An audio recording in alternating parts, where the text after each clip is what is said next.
Peggy 18. People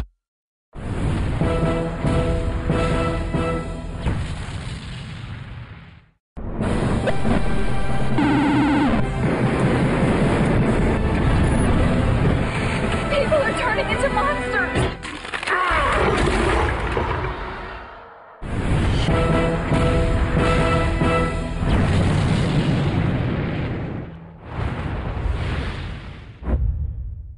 It was in 1991 that we created Duke Nukem and released it to the world as a side-scroller, and it was a huge hit.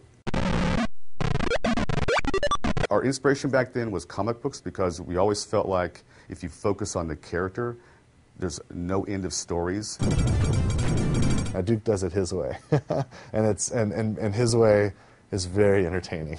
It's a wild thing. The original name for the game was actually called Heavy Metal, and the idea was to have sort of an anti-hero who was very much sort of a renegade in society and sort of, an ex-military guy who went rogue. When the original Duke got started, it was myself, Alan Blum, and another programmer, Todd Repogel. Todd Repogel and I went to school together. We grew up together in Santa Cruz. He started making side-scrollers and stuff. And while I was going to school at UCSC studying computer science, we were working on Duke Nukem 1 together. There's a guy I'd like to, anytime I have an opportunity, I like to call him out. His name's Alan Blum. And Alan, he created Duke. He and Todd Repogel, back in 1991, 92, created the original 2D side-scrollers of Duke Nukem.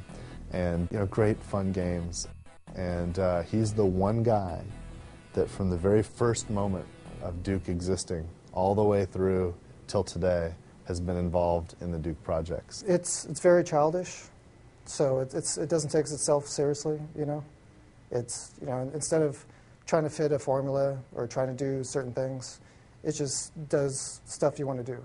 Duke Nukem has always been about the character, and we were focused on that at the beginning. It was difficult to bring it out with the side-scrolling, simple technology in which we couldn't have voice work and so on. Actually, the voice started with Duke Nukem 2. At the opening cinematic, he says, "I'm back." Todd Repogel, the original Duke Nukem programmer, came to me and just asked about doing a voice because he wanted Duke Nukem to sound like, at least then anyway, sounded like a cross between McBain and Arnold Schwarzenegger. Those were my instructions, and I just said 2 words. I said, "I'm back." I am back.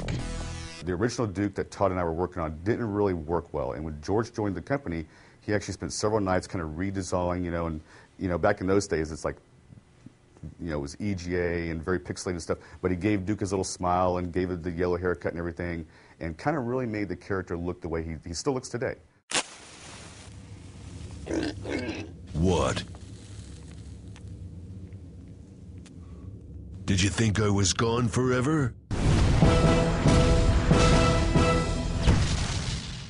Too long. We've waited too long, frankly. And I don't know if there's anything that could live up to the idea of 15 years of development, but this is absolutely a worthy successor and a worthy sequel to the game. I think that this is what fans have wanted to come out, and it's finally come out. I can't be more excited.